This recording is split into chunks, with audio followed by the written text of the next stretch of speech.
What's good, mind speakers? Welcome to another episode of THiNK, where I talk about whatever comes to my mind because that's just how my fucking brain works. Ready? Let's go.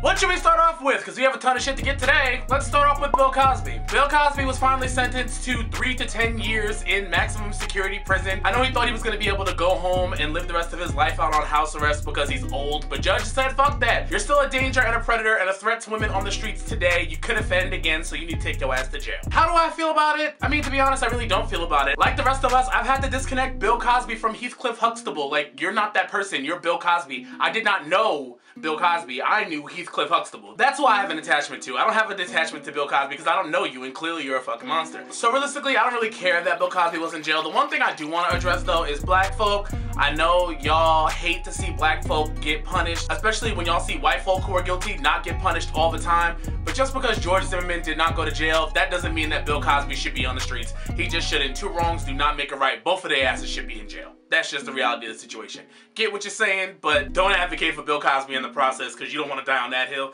But other than that, I mean, sorry, Bill. I done already heard he got a stale hot dog bun thrown at him and he fell down a couple stairs. Like, first of all, I know that story is fake as shit because why would the jail specify that the hot dog bun was stale? No one would specify that. But I mean, whatever. I actually thought 3 to 10 years was light compared to what he was gonna get, but I'm pretty sure that the judge is pretty much tapping the watch on that one and saying that, you know, he won't be here in 3 to 10 years, so that's more than enough time. So I mean, it is what it is. Tinashe announced that she was doing Dancing with the Stars, I think last week or 2 weeks ago, and that made all of you erupt in saying, Lord Jesus, Tinashe's dying, the career is over. Y'all done got your Ouija boards out and you're like, Tinashe's career, if you're in the room, say yes. Like, just doing the most. Because doing Dancing with the Stars is kind of like a C-list effort. Like, it's kind of lame. So everyone thinks it's career hospice. Do I think it's hospice?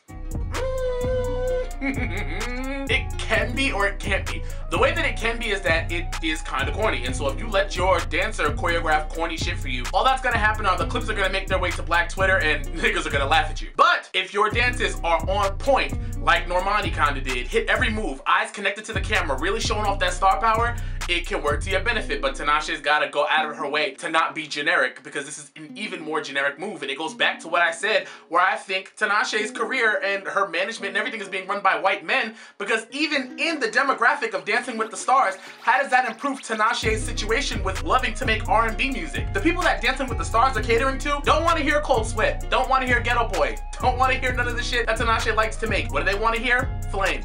Super Love. The generic shit that we always flame her for. So that's kind of my point, is I don't know where it could win, because even if she gained mainstream white popularity, then she would just end up being one of the pop girls. And I don't think that would make Tinashe happy. So I just think it's a mix of shit. I don't really know what to say to Tinashe, but you made your decision, girl, so you better fucking kill it. Because if you go out of your way to be a dancer on Dancing with the Stars and still flop, that does not look good.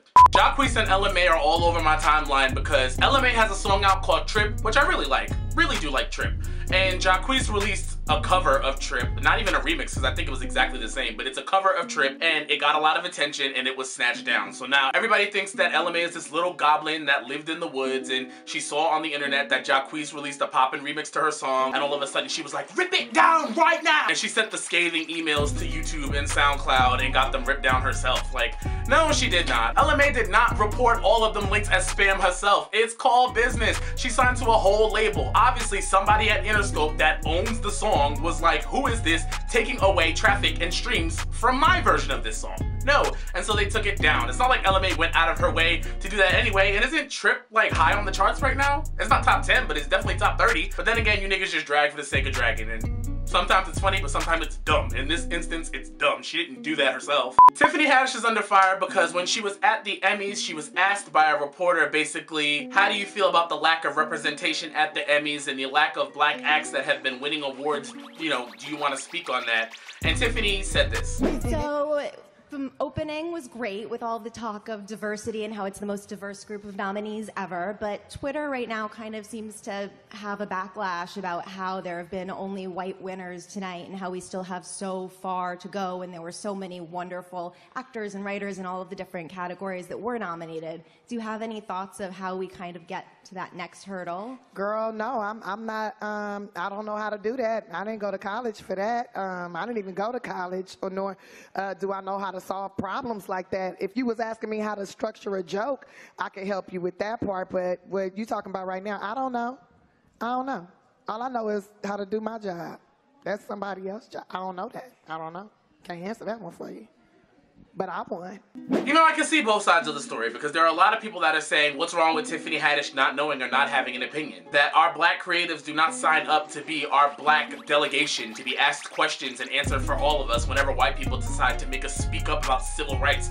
I totally get it. And I also kind of feel like, yeah, but then there's also my thing where it's like, you're Tiffany Haddish, you're Cardi B, you're, I'm not saying Issa Rae has done this, but you're Issa Rae. You have a responsibility to, when white people ask you certain questions, you just have that responsibility to be able to answer because they're listening to you and they don't listen to the common black person. I say that here all the time. So at some point, I don't feel bad for Tiffany Haddish because it's like, well then girl, if you didn't know, get to know. What the fuck else you got to do? You're fucking rich. In that moment, by having an educated statement, you are helping the people that helped get you there.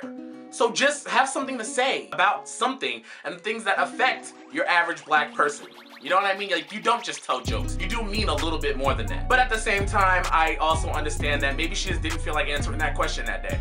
Because I've been the only black kid in a bunch of white classrooms, and sometimes I just don't want to talk about slavery. I just don't. Like, and I understand that too. I don't think it's too much to ask our celebrities when they're asked questions about that and about representation, just to have something quick to say, just to have it like on hand. Like, all Tiffany had to say was, yeah, I'm rooting for everybody black in the same way I got dubbed in Hollywood for over 10 years. There's another black girl on that list just like me that is waiting for her moment. So we do need to put more black people in my position because the same way you got to love me, you'll get to love them as well. All she had to say, but of course not. You just chose to take the easy way out, which, I mean, like, listen, there are white people that will take that to their advantage and be like, well, why don't you be like Tiffany Haddish? She's not all woke. What's wrong with you being woke? Not everything's about you being woke. And they'll use something like that against your common black person. But I mean, if playing dumb works better for you, then who am I to tell you not to go get your bag? I can't believe we're still talking about these two, but of course, like no other, we have to talk about it because a story was started by Jason Lee from Love and Hip Hop, and now he has a gossip site called Hollywood Unlocked that Nicki Minaj tried to stop Cardi B's bag, saying that the song was Future's at first, or Future was on the song, and then Nicki told Future, if you get on that song, you're off my tour.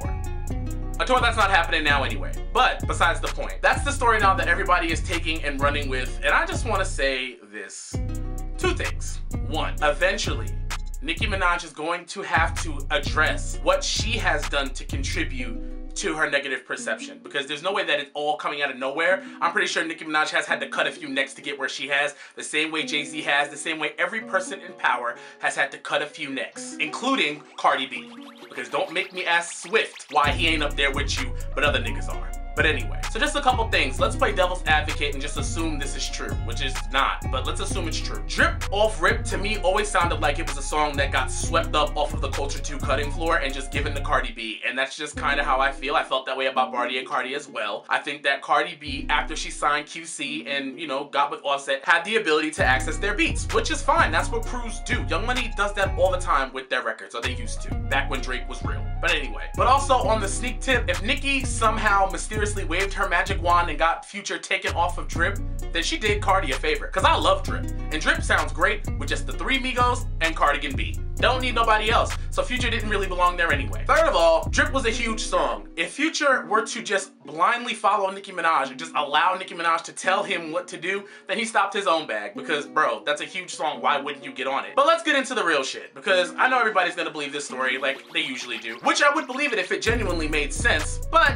of course we gotta go a little deeper. Future himself denied this via DM when a fan sent him the Hollywood Unlocked link and asked, is it true that you were on Drip, Cardi B song with Migos, and that Nicki told you not to do the collab with Cardi? Future literally responds himself, no, my bro Cassius wanted me on the song because he produced it and I said no, right? So if Future's refuting this, straight up, what's the problem? Even if there was a verse on the song, if Future said he didn't want to be on the song, that's it. Period. But going a little further, we have to talk about Hollywood Unlocked and we have to talk about Jason Lee, because the reality of the situation is Jason Lee is corrupt. Hollywood Unlocked already got clocked by Kalani for doing some fake sneak shit. Kalani tweeted but then deleted because, you know, political reasons. Hollywood Unlocked, what a shit blog. They tried to pay my little brother, my real blood brother, to give them dirt on me. They found his social media, don't know how. Y'all be out here tripping. So basically Hollywood Unlocked was trying to get dirt on Kalani by telling her brother to tell all to them, which is kind of what they do. So we know off rip that Hollywood Unlocked is being fake to a lot of people behind the scenes. You want to talk about Nicki behind the scenes, but I mean, let's be real here. A lot of people are probably afraid to speak up against Hollywood Unlocked because the truth is celebrities have demons and you don't know what length someone who is out to get you or has no other business than to get you will stoop to find shit on you. and I think a lot of people are scared. But Jason Lee in this relationship with Nicki Minaj, let's just call it what it is. Jason Lee obviously is a fan of Nicki Minaj, was a fan of Nicki Minaj last year because he literally stood in a press meet and greet line at the MAC event to get a picture with Nicki Minaj, and she was on live the whole time with him, like he was there. And then he slowly was able to finagle his way into being friends with Hennessy and Cardi B and Cardi B's publicist Patience, and now all of a sudden he runs an anti-Nicki Minaj blog and is starting up more fake stories about Nicki Minaj. Which I'm just like, at some point, I'm kind of over it. Like, I'm pretty sure if Nicki is this big bad wolf that you guys say she is, she has a lot of real stories to pull from, so just find a real one. But honestly, to me, there's no connection really between Nicki Minaj and the press. There's a whole bunch of connections between Cardi B and the press that favors her. So that's all I'm gonna say, is that you can't ignore the connections. But as far as Jason Lee, realistically, I just think he's just someone that has this quest and this desire for fame and notoriety that he doesn't deserve. And realistically, even if you were to get it, you wouldn't be able to hold it because realistically, he doesn't stand on much. It's not effective journalism, it's not truthful journalism, it's just shit slinging. And at some point, that's not gonna work for anyone. And honestly, Cardi, if I were you, I'd get a couple real niggas in your circle, because people like Jason Lee, the minute they fall out with you, all the shit they collected on you is going straight on the block. So if I were you, I'd just make sure I had a few real ones in my circle, because I know better, because you're putting him in a situation where he feels like he's gonna have power over you in a second, and you don't want that. So be careful. You know, the only thing I wanna say to Nicki is be careful who you let bait you, because I've seen a lot of people try to bait Nicki Minaj. We saw the Partisan Fontaine thing, him taking the hard white beat and doing his own song and putting it out literally a week after the album came out, or less than a week. Now we see this. It's like a lot of the bottom feeders are going to try to get at Nicki Minaj to hope that they can start beef, to hope that she will go on Queen Radio and that she'll blow up and make it a thing. And I really need her to understand that there's power even in her outrage. Giving some of these people shine even for a second puts you at their level, and you don't want to be there. Just pick and choose when you decide to go off, because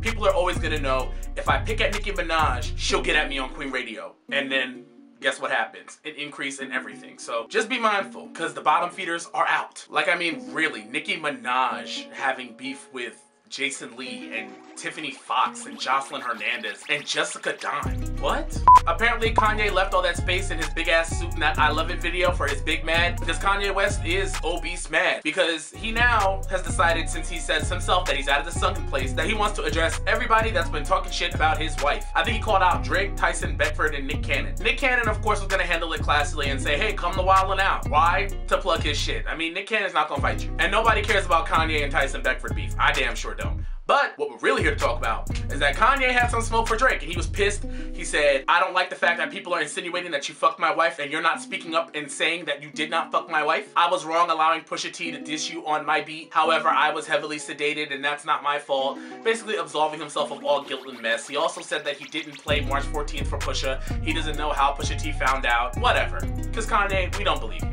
Realistically, all I'm gonna say is this. Drake is going to continue to press little buttons because Drake is smart. I say all the time, everybody gotta watch Drake. Drake is so obsessed with perception. Even on Scorpion, Drake was talking about how he felt out of control and couldn't control his perception, and people thought he was a bad guy and he couldn't take it. He loves being the good guy. He loves being the golden pony boy. That's always gonna be how he's gonna structure himself. And him putting himself in positions to bait Kanye and Kanye to snap on him, which is eventually what is going to happen, is only gonna make Drake look like the good guy when he gets the chance to burn Kanye. So Kanye, if I were you, I wouldn't mess with Drake. Drake is literally still on his Story of Adidon redemption tour, making up with Meek Mill and hugging up with Travis Scott and the Migos and just trying to heal his public perception. That's the only thing he cares about. A lot of people are saying that Kanye is whack for pressing him via IG, but I mean, realistically, if Drake is publicly shading Kanye and his wife, Kanye can publicly respond to it. So I don't really have a problem with the Instagram route of things. I mean, it's a little whack, but does Kanye strike me as the nigga who's gonna swing? No. But also my bigger point, and this is always my point to Offset, you want everybody to respect your wife, but you gotta respect your wife. Because if I'm being honest, Kanye, you've been shading Kim in your lyrics for so long now. Like, if we're being realistic, on that horrible Ecstasy song, you just said you want to fuck Kim and all her sisters. Isn't it click? He said, my girl a superstar, all former home movie. He said on Site, yeah, I know she loved chocolate men. She got more niggas off than Cochran. He also just said on I Love It, How'd I Start a Family, the condom slipped up. Like, you shade Kim all the time. So what do you think other people are gonna do? They're gonna shade Kim. Like, it is what it is. I know you want your girl to be respected, but you gotta respect her first. And granted, I do think that even if you do wife someone that has a history, your boy should all of a sudden snap respect her because they respect you. They should respect her anyway, but you know what I'm saying. Out of respect for you, they shouldn't talk about Kim Kardashian like she's a pop, or else you have a right to have a problem with that. So I'm not mad at Ye having a problem. I just know that Drake is not done. Does that make sense? Because Drake is a scammer. He is Joanne Prada. They even look alike. Have you ever seen them in the same room? Didn't think so. Now we're gonna move it along to put you on. As usual, if you have any songs you want to put me on, hit me up on Twitter, Tumblr, Facebook. I'm everywhere. All of my social media handles are at 20 Days of June. Go follow me because I'm always posting shit somewhere. Anyway, as far as put you on today, I haven't done one of these in so long. I'm just gonna give you my top 5 favorite tracks right now that are out in no specific order. I just want to talk about some music. So the first song I want to talk about is CPR by Summer Walker. Amazing song, very Sunday morning sex type music, which is literally my vibe at all times. So go listen to that. I love that song. Also, Seasons by Black. I love that song because Black literally shows how he is able to marry the fact that he used to be a battle rapper and now he's an R&B nigga and smush them together and talk that shit. Amazing song by Black. Also, Control by Sabrina, Claudio. Okay, listen, okay, I'm sorry, but No Rain, No Flowers is pretty fucking good, and Control, she did that. So, I mean, even if you don't want to, like, stream it, I don't condone illegal downloading, but, like, also, Slow Down by Estelle featuring Alicai Harley. Excuse me if I mispronounced your name, Queen, because I love your song. The song is fantastic. Amazing Reggae Groove by Estelle. I really love The Lovers Rock, by the way. We definitely have to talk about Estelle because that album is going underrated and it's pissing me off. But that's also a great song. And last but not least, Hold On by The Internet. Why? Because my mind was fucking fantastic. And so there you go. I'm gonna leave links to all these songs in the description box. You will also be able to find them in the Put You On playlist. And I want you guys to let me know of your top 5s because I do want to go over those as well because I'm always looking for new music. So let me know what you're listening to right now. And that's it. Anyway, that's it for this week's episode of Think Tank. Don't forget to leave your questions down below because I'm doing a Q&A when I feel like I have enough questions that I want to answer. So lay it on me. And as usual, if you like this video, don't forget to like and subscribe. If not, suck a dick. And I'll be seeing you guys later. Deuce. Now, a lot of people are gonna be like, oh, why you hating that? It's not hating, it's the truth. He's writing the shit. Get over it. They've been working together probably since Red Bars, when you can tell the difference in her music. Period.